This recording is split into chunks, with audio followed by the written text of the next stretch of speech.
Hello everyone, welcome to our channel आओ बातें करें। दोस्तों, आज हम बात करने वाले हैं टूथ कैविटी के बारे में।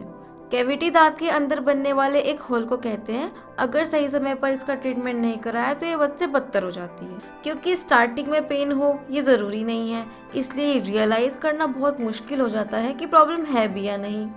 लेकिन अगर आप रेगुलर डेंटल अपॉइंटमेंट्स लेते हैं तो आपको इसका पता जल्दी चल जाएगा। टीथ के हार्ड सरफेस में परमानेंटली डैमेज्ड एरिया में छोटे छोटे होल्स बन जाते हैं, जिन्हें हम कैविटी कहते हैं। कैविटीज माउथ में प्रोड्यूस्ड बैक्टीरिया की वजह से होती है, क्योंकि हम स्नैक्स खाने या शुगर ड्रिंक्स के बाद अपने दांतों को अच्छे से क्लीन नहीं करते हैं। कैविटीज से टूथ डीके की प्रॉब्लम भी होती है।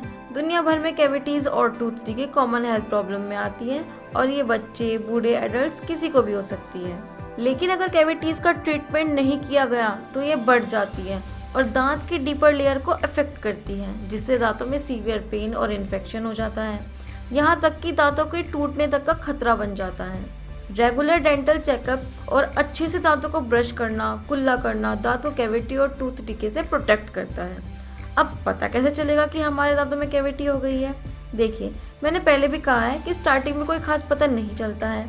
जब डीके यानी सड़न बढ़ जाती है तभी इसका पता चलता है। दांत में लगातार दर्द होने लगता है बिना किसी टूथ सेंसिटिविटी के।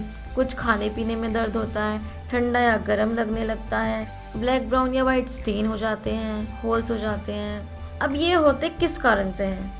दांतों में सड़न की वजह से कैविटीज हो जाती हैं। हमारे दांतों के ऊपर एक क्लियर स्टिकी फिल्म बन जाती है जिसे हम प्लाक बोलते हैं। ये ज़्यादा शुगर और प्रिजर्वेटिव खाने के बाद अच्छे से दांतों को क्लीन ना करने की वजह से बनती है। दांतों को अच्छे से क्लीन ना करने की वजह से मुंह में बैक्टीरिया पनपने लगता है और यही बैक्टीरिया प्लाक की फॉर्म ले लेता है। और अगर ज़्यादा टाइम तक प्लाक साफ ना किया जाए तो ये टार्टर की फॉर्म ले लेता है। टार्टर प्लाक की एक हार्ड फॉर्म है। ये गम लाइन के ऊपर और नीचे कहीं भी हो जाती है और ये बैक्टीरिया के लिए एक सेफ शील्ड बन जाती है। और टार्टर इतना हार्ड होता है कि फिर प्लाक को साफ करना बहुत मुश्किल हो जाता है। इसके कारण से ही सड़न होती है और फिर कैविटी। देखिए, कैविटी होने का खतरा किसी को भी हो सकता है, लेकिन कुछ चीज़ें खाने पीने से इसका खतरा ज़्यादा होता है, जैसे toffee, candies, cookie, chips, sugar, cake और भी बहुत सारी चीज़ें। कैविटी और टूथ डीके बहुत ही आम प्रॉब्लम है।